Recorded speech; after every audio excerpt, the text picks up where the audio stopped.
எல்லாருக்கும் வணக்கம்.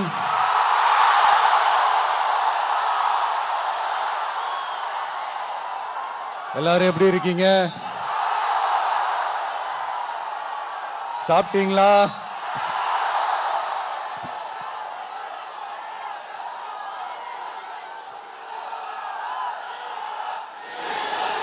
அண்ணா அவர்களுக்கு ஒரு வணக்கம், பெரியார் அவர்களுக்கு ஒரு வணக்கம். இப்ப நான் எந்த மண்ணில் நின்றுட்டு இருக்கிறேன் தெரியுமா? ஆண்டவர் அன்போட நெல்லுக்கடை மாரியம்மன் அன்னை வேளாங்கண்ணி ஆசியோட கடல் தாய் மடியில் இருக்கிற என் மனசுக்கு ரொம்ப நெருக்கமான நாகப்பட்டினம் மண்ணில் இருந்து நின்று பேசிட்டு இருக்கிறேன். என் நெஞ்சில் குடியிருக்கும்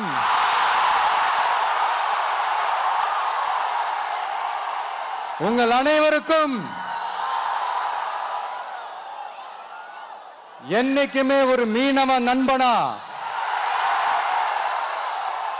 இருக்கிற இந்த விஜயோட அன்பு வணக்கங்கள்.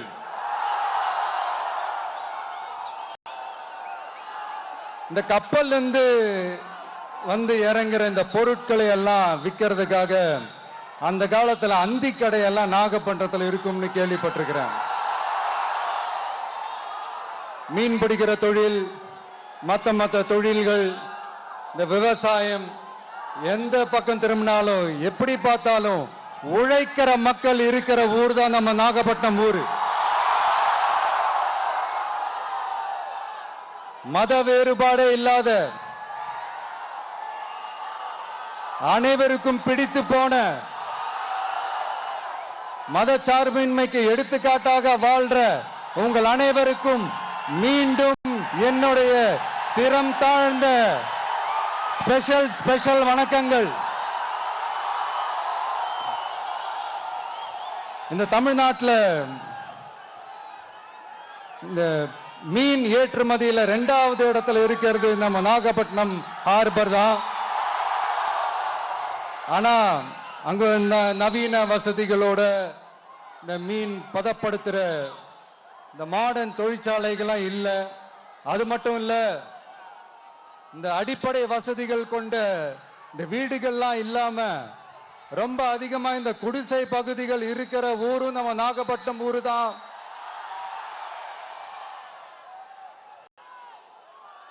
இந்த முன்னேற்றத்திற்கெல்லாம் எங்கள் ஆட்சி தான் சாட்சி. அப்படி இப்படின்ட்டு இந்த அடுக்குமொழியில பேசி அது நம்ம கேட்டு காதுல இருந்து ரத்தம் வந்ததான் மிச்சம்.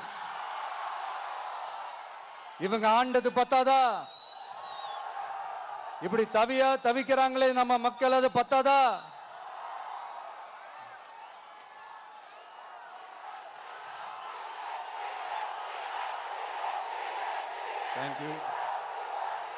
தேங்க்யூ. இந்த இலங்கை கடற்படையால நம்ம மீனவர்கள் தாக்கப்படுறதையும், அதுக்கான காரணத்தை பத்தியும் அதுக்கான தீர்வை பத்தியும் நான் மதுரை மாநாட்டிலே நான் பேசியிருந்தேன். அது ஒரு தப்பா? மீனவர்களுக்காக குரல் கொடுக்கறதும் அவங்களோட நிக்கிறதும் நம்மளுடைய கடமை, நம்மளுடைய உரிமை. நான் என்ன இன்னைக்கு நேத்தாங்க அவங்களுக்காக குரல் கொடுக்கிறேன். இதே நாகப்பட்டினத்துல 14 வருஷத்துக்கு முன்னாடி 2011 February 22 இதே நம்ம மீனவர்கள் தாக்கப்பட்டதை கண்டிச்சு ஒரு பொதுக்கூட்டம் ஒண்ணு நடத்தணும் இல்லையா? இந்த விஜய் களத்துக்கு வர்றது ஒண்ணு புதுசு இல்ல கண்ணா. எப்போ வந்தாச்சு. என்ன ஒண்ணு, முன்னாடிலாம் விஜய் மக்கள் இயக்கம் என்ற அந்த இயக்கமா நிற்போம். இப்ப தமிழக வெற்றி கழகம் என்ற அந்த ஒரு அரசியல் இயக்கமா நிக்கிறோம். அவ்வளவுதான் வித்தியாசம். அன்னைக்கும் சரி, இன்னைக்கும் சரி, இனிமேலும் சரி, மக்களுக்காக மக்களோட நிக்கிறது தான். இது புரிய வேண்டியவங்களுக்கு புரிஞ்சா சரி.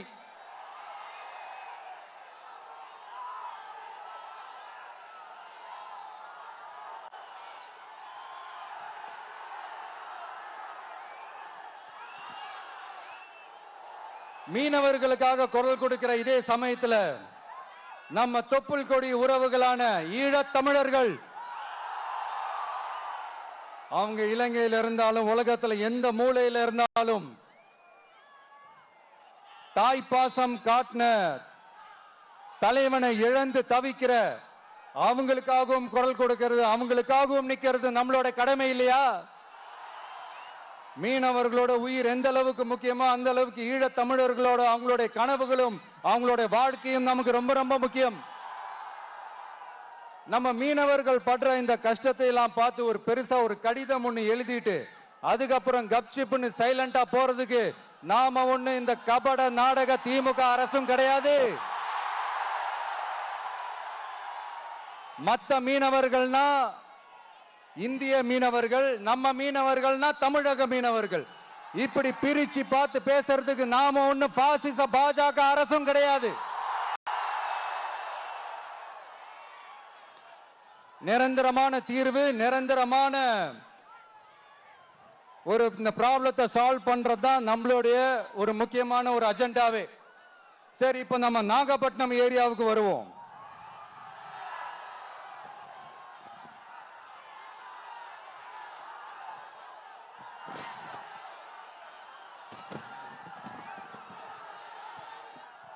இங்க இருக்கிற மண் வளத்தை பாதிக்கிற இறால் பண்ணைகளை முறைப்படுத்தணும். அப்பதான் மீனவர்களோட வாழ்வாதாரமும் விவசாயிகளோட வாழ்க்கையும் பாதிக்காம இருக்கும். கடலோர கிராமங்கள்ல மீன் அரிப்புல இருந்து பாதுகாக்கிற அலையாத்தி காடுகளை அழிக்கிறத பத்தி தடுத்து நிறுத்தி அதுக்கு ஒரு வழி பண்ண வேண்டிய அரசாங்கத்துக்கு இதை விட ஒரு முக்கியமான ஒரு வேலை ஒண்ணு இருக்கு. அது என்ன தெரியுமா? சொந்த குடும்பத்தோட வளர்ச்சியும் சொந்த குடும்பத்தோட சுயநலமும் தான் அந்த முக்கியமான வேலை. இங்க இருக்கிற மக்களுக்கு குடிக்க தண்ணி இல்லாம தவிக்கிறாங்க. அதுக்கு தீர்வா காவிரி தண்ணியை கொண்டு வரலாம், மக்களோட தாகத்தை தீர்க்க. கொண்டு வந்தாங்களா? இவ்வளவு பாரம்பரிய கடல் சார்ந்த ஊர்ல ஒரு கவர்மெண்ட் மெரைன் காலேஜ் ஒன்னு கொண்டு வரலாம். கொண்டு வந்தாங்களா? மீன் சம்பந்தமான எந்த தொழிற்சாலையும் அமைக்கல. அமைச்சாங்களா? அட்லீஸ்ட் நிறைய பேருக்கு வேலை வாய்ப்பு கிடைக்கிற மாதிரி தொழில் வளர்த்தியாவது பெருக்கலாம், அதையாவது செஞ்சாங்களா? ஆனா ஒவ்வொரு டைமும் வெளிநாட்டுக்கு டூர் போயிட்டு வர்றப்பெல்லாம் அத்தனை கோடி முதலீடு, இத்தனை கோடி முதலீடுன்னு சிஎம் அவர்கள் சிரிச்சுக்கிட்டே சொல்லுவாரு.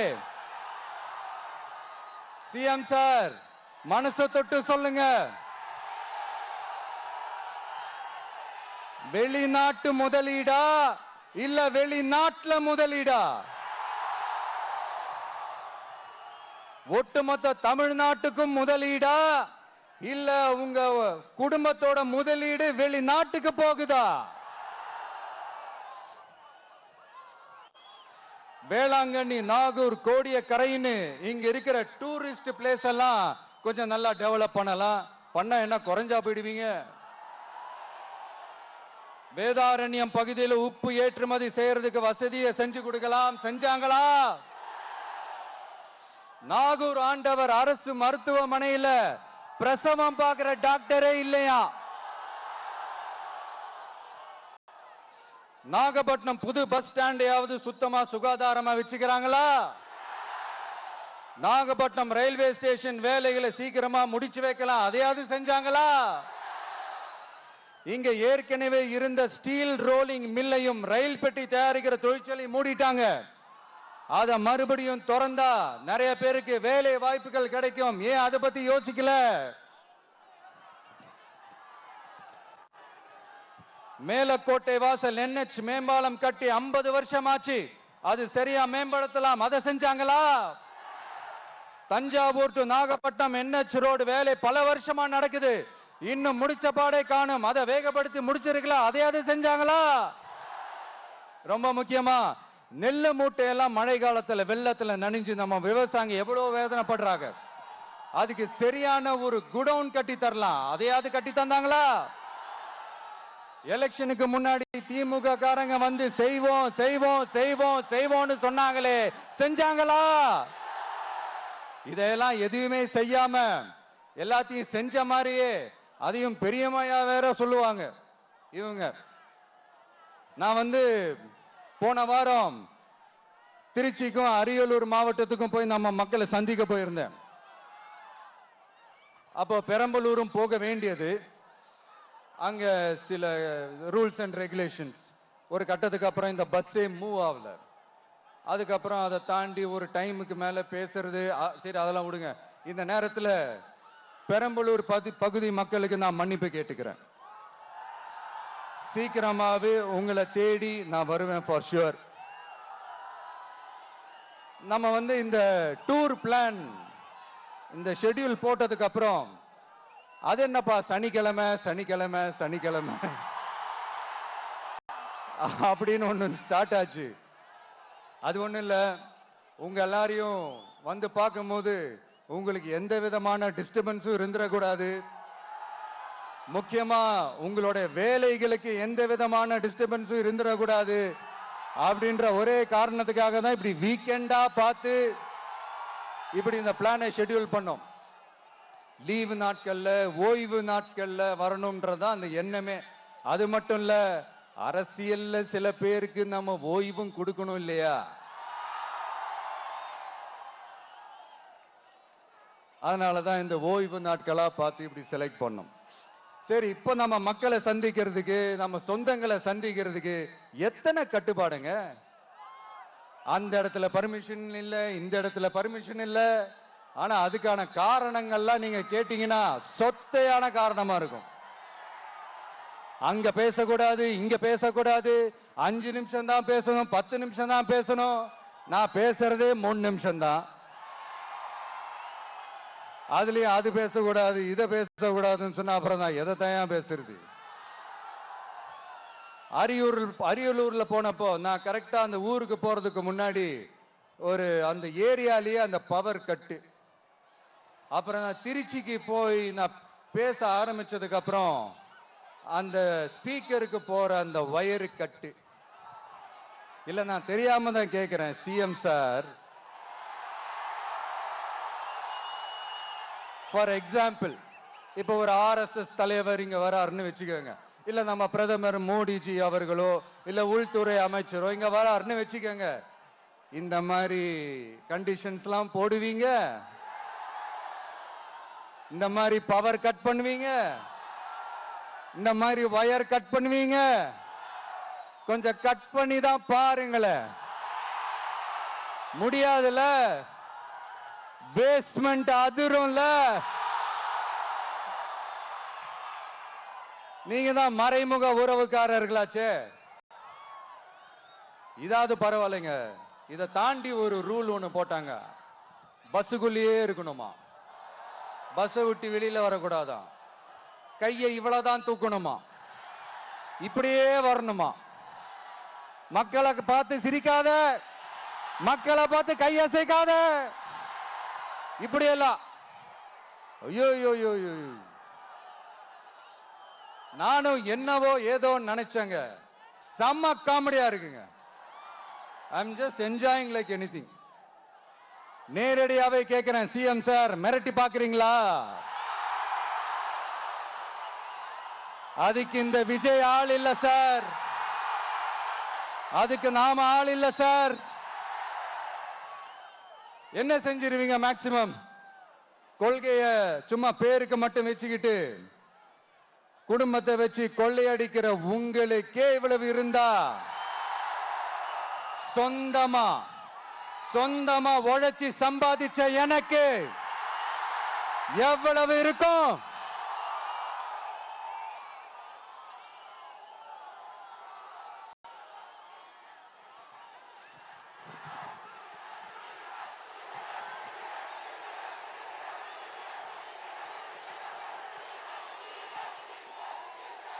தேங்க்யூ நண்பா. என்ன நாங்க பெருசா கேட்டுவிட்டோம்? மக்கள் வந்து நிம்மதியா ஃப்ரீயா நின்று பார்க்கறதுக்கு ஒரு இடம், அதை நாங்க தேர்வு செஞ்சு அதுக்கு பர்மிஷன் கேட்கிறோம். ஆனா நீங்க என்ன பண்றீங்க? அந்த இடத்தையெல்லாம் விட்டுட்டு நெருக்கடியோட, மக்கள் நெருக்கடியோட எங்கெல்லாம் நிப்பாங்களோ அந்த இடமா பார்த்து செலக்ட் பண்ணி தெரியுங்க. உங்க எண்ணம் தான் என்ன சார்? நான் அவங்கள பார்க்க கூடாது, அவங்களோட பேசக்கூடாது, அவங்க குறைகளை கேட்க கூடாது, அவங்களுக்காக குரல் கொடுக்க கூடாது. என்னதான் சார் உங்க எண்ணம்? சரிங்க சார், ஒரு அரசியல் தலைவன் அப்படின்றதெல்லாம் மறந்துருங்க. ஒரு சாதாரண ஒரு தமிழ்நாட்டு மண்ணோட ஒரு மகனா, ஒரு நம்ம தமிழ் மக்களுடைய ஒரு சொந்தக்காரனா, என் மக்களை, என் குடும்பத்தை, என் சொந்தங்களை நான் பார்க்க போனா என்ன பண்ணுவீங்க? அப்பவும் தடை போடுவீங்களா? வேணாம் சார். இந்த அடுக்குமுறை, இந்த அராஜக அரசியல்லாம் வேணாம் சார். நாம ஒண்ணு இங்க தனியால் இல்லைங்க சார். மாபெரும் மக்கள் சக்தியோட பிரதிநிதிங்க சார். மாபெரும் பெண்கள் சக்தியோட சகோதரன் சார். மாபெரும் இளைஞர் இயக்கமா இருக்கிறோம் சார்.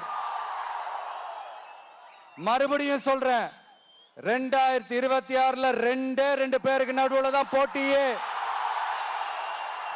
ஒண்ணு இன்னொன்னு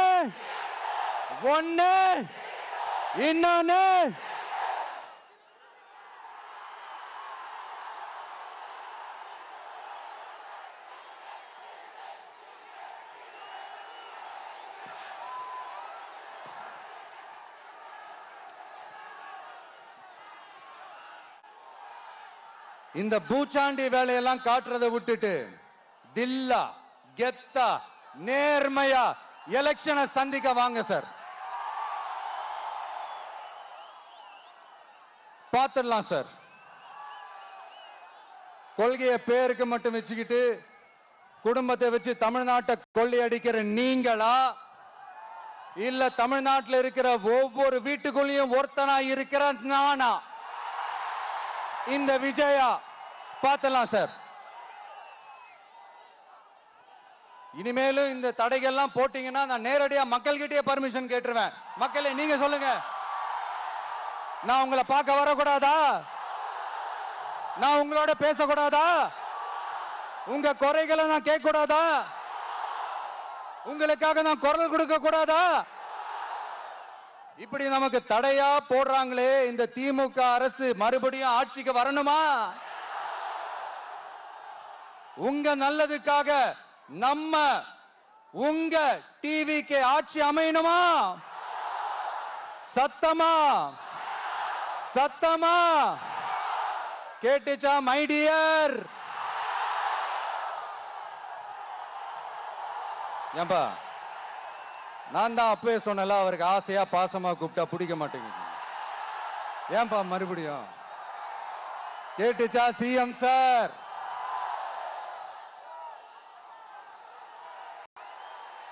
இந்த போர் முழக்கம் உங்களை ஒரு நிமிஷம் கூட தூங்க விடாது, துரத்திக்கிட்டே வரும். கான்பிடண்டா இருங்க, நல்லதே நடக்கும், வெற்றி நிச்சயம். மீண்டும் சந்திக்கும் வரை நன்றி, வணக்கம்.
விஜய் உயிர் என்ன வரனா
விஜய் உயிரன வரனா விஜய் உங்க விஜய் எளியவன் குரல்னா விஜய் உங்க விஜய் தனியார் இல்ல கடல்னா விஜய் உங்க விஜய் எளியவன் குரல்னா விஜய் உங்க விஜய் தனியார் இல்ல கடல்னா மக்கள் தானே மன்னர்களை உனக்கு காட்ட வரனா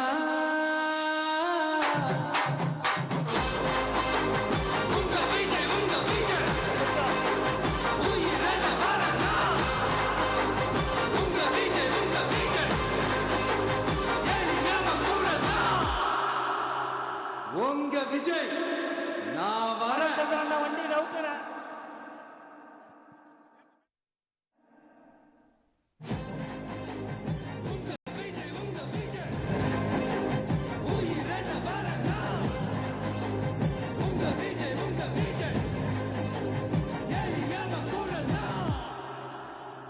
உங்க விஜய் நான் வரேன்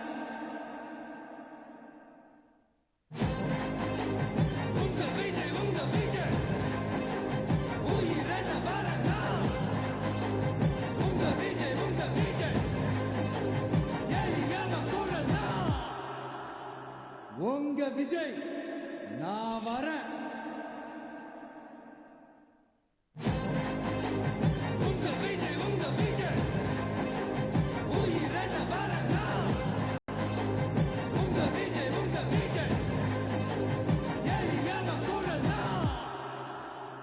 உங்க விஜய் நான் வரேன்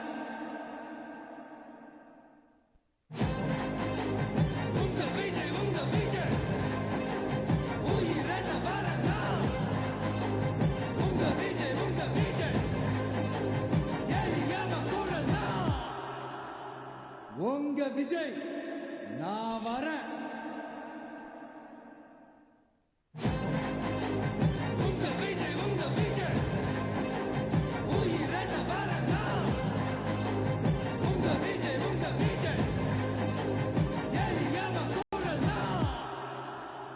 உங்க விஜய் நான் வரேன்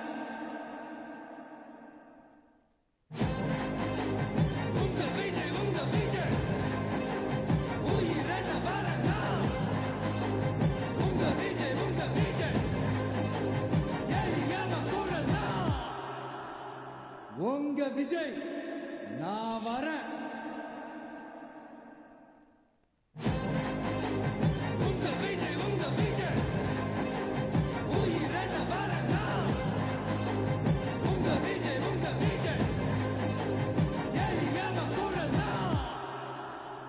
உங்க விஜய் நான் வரேன்